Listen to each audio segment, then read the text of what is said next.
Hey, it's Drybear. Season of Blood comes out today. Ready to go. Let's do it. So today what I want to do is I want to go through all of the vampiric powers for season, the seasonal powers that you get, and a very simple explanation on how you get them and how they fit into your build to help spark some inspiration for your playthrough this time around. If you have any questions or comments for me, you can jump by my live stream, twitch.tv/Drybear. Since the patch isn't out yet, we're going to have to use some references that they used on their dev stream to show off what's going on here. So this actually looks pretty overwhelming at first. When you look at it, there's a lot of icons, a lot of business, a lot of things going on, but it's actually very, very simple. These are your vampiric powers that you'll be able to slot in and use during the season. And just like Malignant Hearts, they all have certain benefits and bonuses, and you'll be slotting those in here.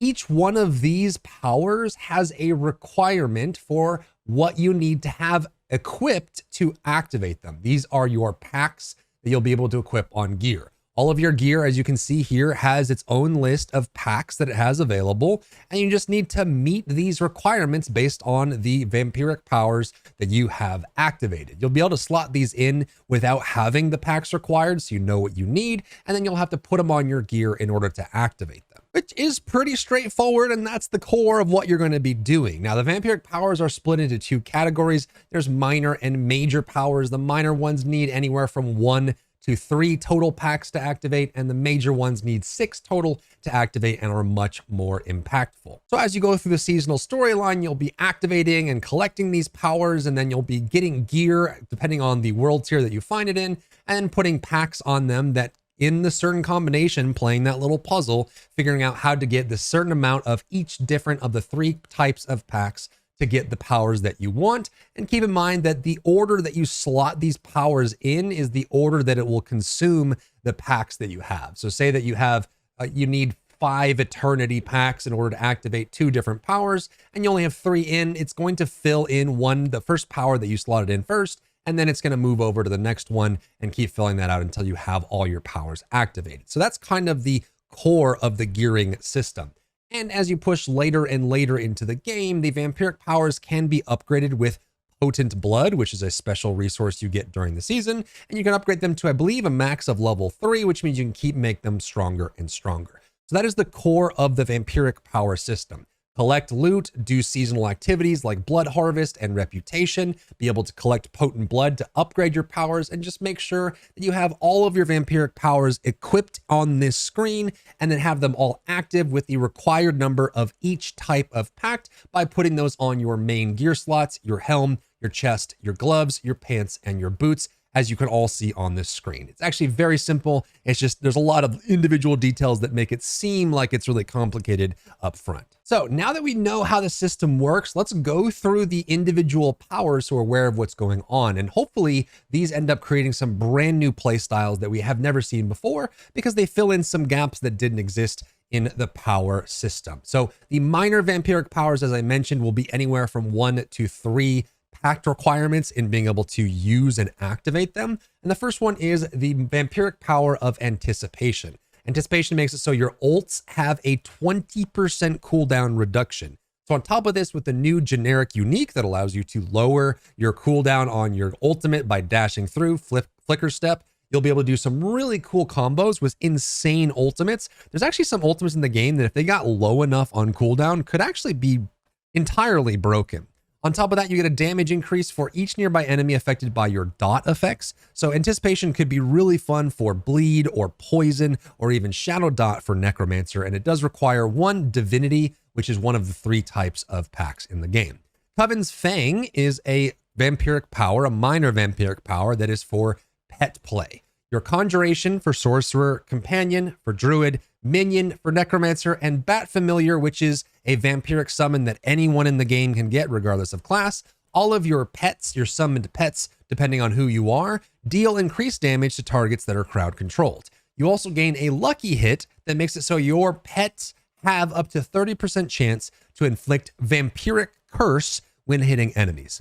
Vampiric curse is a brand new type of status effect that is unique to this season. And when you apply it to a target, a big red icon will appear over their head. And there's different things that the vampiric powers interact with, which you'll see in a second, that might attack a target that has a vampiric curse on them, and you'll gain some sort of benefit. So this, obviously, this vampiric power, not only does it give you damage for your minions, but it also gives you a chance to apply that status effect, which might be beneficial in combination with other vampiric powers, which we'll see in just a moment.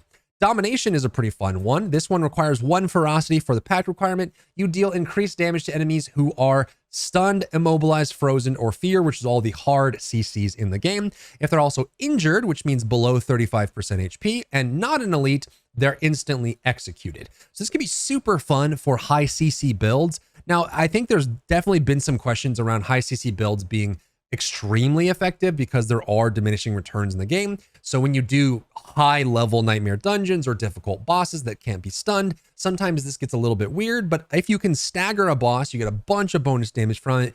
And if you can get targets low to like 35% or lower, you can actually execute non-elite enemies, which can be really useful for those large AoE or dot-based builds that have good spread, but have trouble finishing single target off. Domination could fill that gap pretty nicely. Feed the Coven requires 1 eternity as a pact there. It gives you a lucky hit for your minions. They have a chance to restore primary resource when they attack and increase your damage by 10%. So this gives you a option, which I hope this ends up getting utilized. I'm not sure if it's going to be as good as we hope it is, but it does give you an option to play a hybrid build between minions and casting. A lot of times with the minion builds, you're going all in on the minions and you're just trying to survive or you're trying to build around them. But minion builds haven't always been the easiest to build for. And this gives you an option to potentially have a hybrid build where you focus on minions and spending resource to get your damage up, which could be pretty cool. And hopefully this ends up working out in a really fun way. Hectic requires 3 divinity pacts. It's one of the more expensive minor vampiric powers. For every 5 basic skills you cast, one of your active cooldowns is reduced by 2 seconds. Now, we haven't really had an opportunity to do a true basic skill build in Diablo 4, mainly because the basic skills just don't scale all that well. Even if you put all basic damage and scaling on all your basic skills on across all of your gear, they still don't stack up. But there are ways that you can build in bonus damage through legendary powers, uniques, and with Hectic, it might be possible to do some really nice resetting by spamming really fast attack speed basic skills and resetting cooldowns pretty often, along with other CDR reductions. Hemomancy is 3 eternity packs to activate, so one of the more expensive ones for minor. Your attacks deal 80% of your maximum life as physical damage to nearby enemies. So as you attack, based on your maximum life, not base life, you do damage to all nearby enemies. This can occur once every 4 seconds, and you heal for 1% of your max life for each enemy damage in this way. This one I can see being used heavily by overpower builds this season and becoming quite strong, because not only are you getting sustain out of it, but you're also getting forceful damage based on how tanky you are, which can end up being really, really strong and fun. Next is Infection, which costs 1 ferocity to activate. Hitting enemies with direct damage infects them with pox. Inflicting pox 8 times on an enemy expunges their infection and deals 70% poison damage. So it is a separate status effect from poison. It doesn't look like you'll be able to get the same bonuses if you had a poison build, but hitting enemies with direct damage does give you another bonus of poison, which means that if you're running a build that scales all poison damage, it means that if you have direct attack abilities or effects in that build, it can still give you a way to deal poison damage through that, even though you're hitting directly, which is nice because some poison builds, like Poison Trap specifically, will be using builders and basic skills that do direct damage that don't really do much other than generate resource and get buffs, whereas this Infection vampiric power would allow you to actually deal even more poison damage with your builders and cooldown spenders. Jagged Spikes is kind of interesting, and I hope there's a home for it. Jagged Spikes is 1 ferocity, 1 divinity to activate, and it has thorns have a 10% chance to deal 4x damage and chill enemies for 8%. So you do a bunch of damage on thorns and you get chill on top of this. The reason I'm not really sure how useful this is going to be is because generally you probably would use thorns for this, and having a bonus to thorns damage would be really nice, especially if you have the AoE thorns proc. It does damage and thorns in an area. And then the chilling is kind of an interesting aspect. It might just be nice to have the slow in general, or maybe just put some stagger on a boss or something. But having this here means there might be some synergies for Thorns Explosion. Maybe this gives a Thorns Sork build, but we'll have to wait and see. Prey on the Weak with an E has a pact requirement of 2 ferocity, and you deal increased damage to vulnerable enemies, 16% increased damage to vulnerable enemies. Enemies that are vulnerable while affected by a vampiric curse from your enemies are vulnerable while affected by a vampiric curse from your other vampiric powers. So Prey on the Weak just gives people that don't have a way to apply vulnerable very easily to apply vulnerable through vampiric curse, which is the big thing. Remember, they are changing vulnerable and critical strike in this update, which means that this 16% increased damage is not going to be the holy grail that it was before. It's going to be nice. And I think the big win here in the new ecosystem of Diablo 4 is that it's going to allow people that don't normally have easy ways to apply vulnerable an option or an avenue to apply vulnerable through vampiric curse. That's the big win here. If you don't have vulnerable in your build, you can use it through the vampiric system and get vulnerable, which is still a 20% multiplier damage if you don't have it already. Ramparts. There's going to be some weird ones in here. Rampart's one of them. Rampart requires 1 divinity and 1 eternity, which is these 2 packs here. After not moving for 3 seconds, you gain a barrier for 40% of your max life for 6 seconds, and the cooldown internally on this is 20 seconds. Now, there are definitely some combos like this with Rampart, and you'll see in a second, that are focused on being able to stand still. And I will be testing out an Incinerate build for Sork and some other standstill ones, things that we haven't really been able to do too much of. Could potentially even do like the channeling drain for Necromancer, some other things. There's some channeling skills that you stand still for that might actually be pretty cool, even like Lightning Storm for Druid, and having these powers in the game might make that a little more interesting this season. But getting a barrier for 40% of your max life for 6 seconds with a cooldown means that you get some nice bonus, though standing still for 3 seconds is still an eternity when you're being focused down by enemies. Ravenous requires 3 ferocity, so 3 of the same kind. It gives you a lucky hit of up to 20% chance to increase your attack speed by 40% of your total movement speed for 6 seconds. This one could be really fun because there's that new unique that allows you to get a flat movement speed bonus, especially if you haven't been hit, and other ways to gain movement. There's actually a couple mobility options we have in the game now with Season 2, which means that the faster you go, the faster you attack. And there are some interesting breakpoints for skills that couldn't reach before in Season 1 and Season 0 that you might be able to with this increase from Ravenous. But we'll just have to see how much of this actually turns out once we actually have it in our base. Resilience is a free one. This one's super nice. You gain damage reduction for each 2% life you are missing.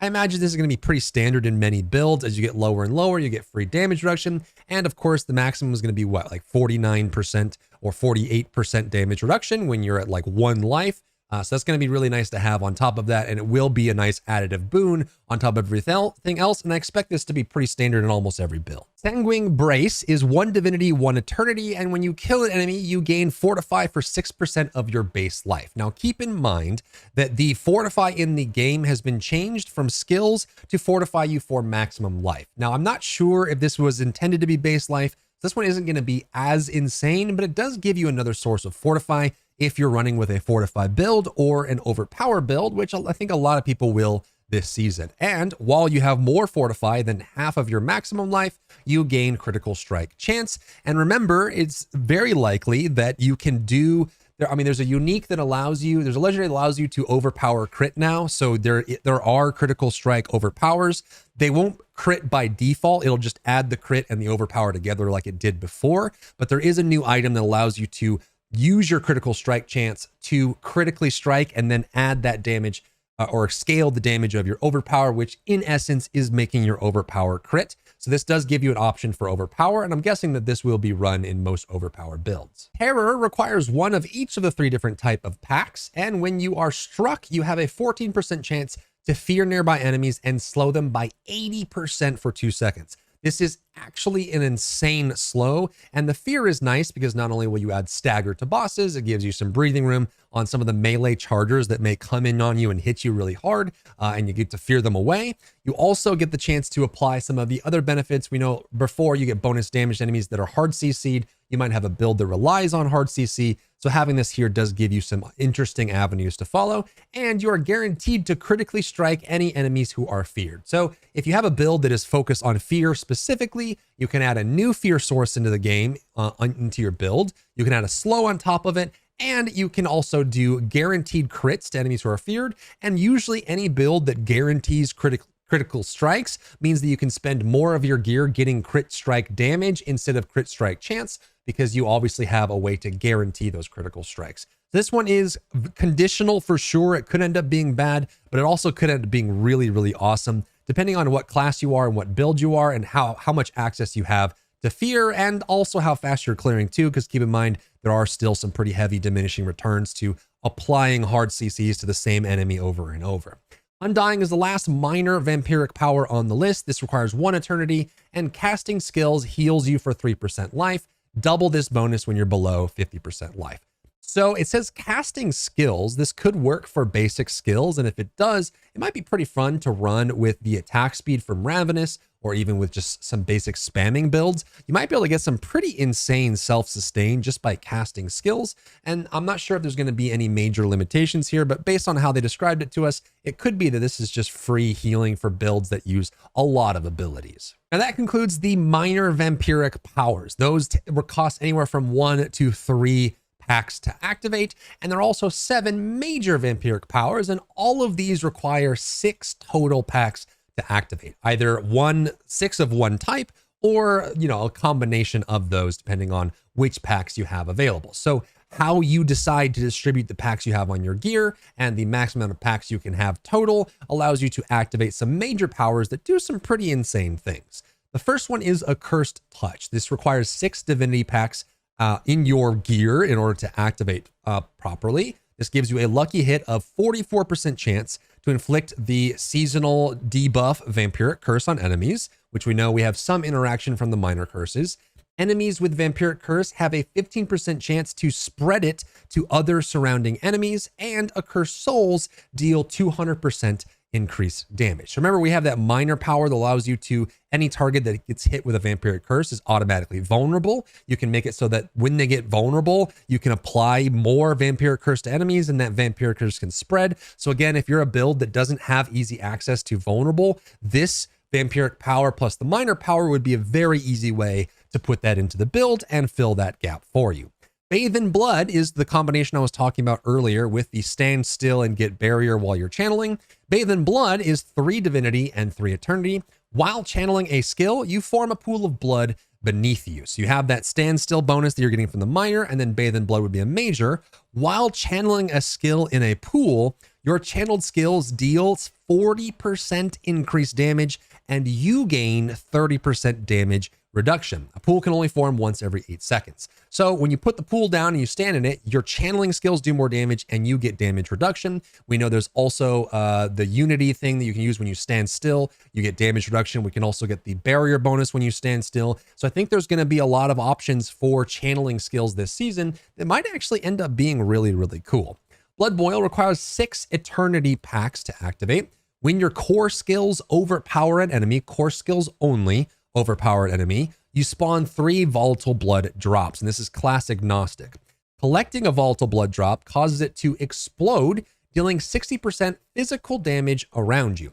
Every 20 seconds, your next skill is guaranteed to overpower. So you can do this with the item that gives you overpower critically strike chance, which is really nice. Then you can build a build around doing core skill overpowers. When you overpower, you can then do nice AoE clearing. So maybe you're doing like a Blood Lance that's really good at killing a single target, but you need a little bit more AoE. Blood Boil could be super fun because when you overpower with Blood Lance, you spawn blood drops, pick up the blood drops, you do big AoE explosions to clear off the trash around you, and it gives you another way to guarantee overpower on top of Rathma's Vigor and the built into the Blood Lance that you already have. Call Familiar is a 6-pack requirement with 3 ferocity and 3 divinity. casting a mastery, weapon mastery, macabre, wrath, or imbuement skill. This is for each of the classes, the second to last ability tree that you have. So not the key passives, not the ultimates, but the one right before. It is all called mastery, weapon mastery, macabre, wrath, or imbuement. All of those, anything that sits in there, calls a bat ally to attack nearby enemies,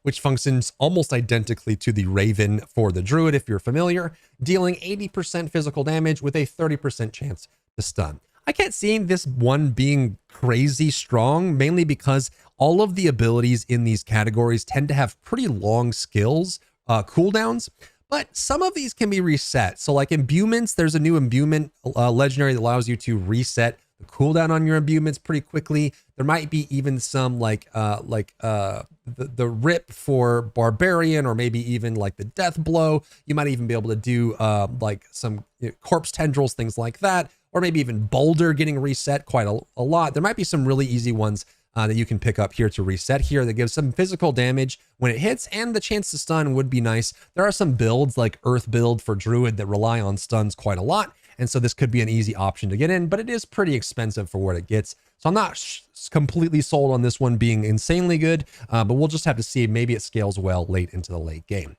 Flowing Veins is 2 Ferocity, 2 Divinity, and 2 Eternity. So if you're getting into minors that all have the same requirements, so say they have 3 Ferocity, or you have a whole bunch of 1, the major powers that you might need to balance that out might have a little bit of each, so that you're not, you can't do 3 Ferocity, 3 Ferocity, 6 Ferocity, 6 Ferocity, right? You're just going to run out of those type of packs anyways. So Flowing Veins is you deal 60% increased damage over time to enemies that are moving or affected by a vampiric curse. So dot builds are on the rise this season for sure. We know we can cause the dots to explode. We know we can make the ultimate cooldown reset with dots. We know we can also do bonus damage to targets that have dots. We know we can even spread dots. While we have vampiric curse, we can get free vulnerable out of it. So Flowing Veins is just another way to deal even more damage over time. And I think what they're trying to do with this is just limit the impact of dots not being able to critically strike, and instead getting a whole bunch of damage scalers on top of that, so they don't need to in order to keep up with some of the burstier builds. Metamorphosis, I should say, is a fun one. 2 Ferocity, 2 Divinity, and 2 Eternity. When you evade, you turn into a cloud of bats. You become unstoppable for 4 seconds. This is a great way for characters that don't have a lot of unstoppable, like Necromancer specifically, with a lot of slow, and in some cases Sorcerers as well, for 4 seconds. Enemies along your path take 160% physical damage and are inflicted with vampiric curse. So this is really it's quite expensive, but it is a way for characters that need unstoppable and build, or maybe you're running a build that you can just intentionally skip unstoppable because you know that when you evade, you'll get unstoppable anyway. So it just, again, helps you fill that gap. If you're running with like a necro build that doesn't blood mist, or you don't want to do bear for Druid, or maybe you don't want to do shouts or transformation for Barbarian, maybe you just want to run with this to get the unstoppable, and it fills that gap for you. And the last one is Moonrise. This requires 6 full Ferocity in order to activate. Hitting an enemy with a basic skill grants you 4% attack speed for 10 seconds, stacking up to 5 times. So you get a total of 20% attack speed after hitting an enemy with a basic skill 5 times. Upon reaching maximum stacks, you enter a vampiric blood rage, gaining 160% basic skill damage and 15% movement speed for 10 seconds. So this is the one I was mentioning earlier, where it might be possible to do some fun stuff with basic skills this time around, is as you attack and attack and attack, you get more attack speed. We know we have the other one that gets you more attack speed as well. You can get attack speed based on movement speed. You can get movement speed that gives you attack speed. And so those things kind of synergize together, and then you can do more damage with basics. So it might be possible to do some really, really fun like claw builds, or maybe even some lunging strike builds or something like that, that allow you to put all of these together and make a fun basic skill kind of ability that really puts it all together and plays fast and aggressive,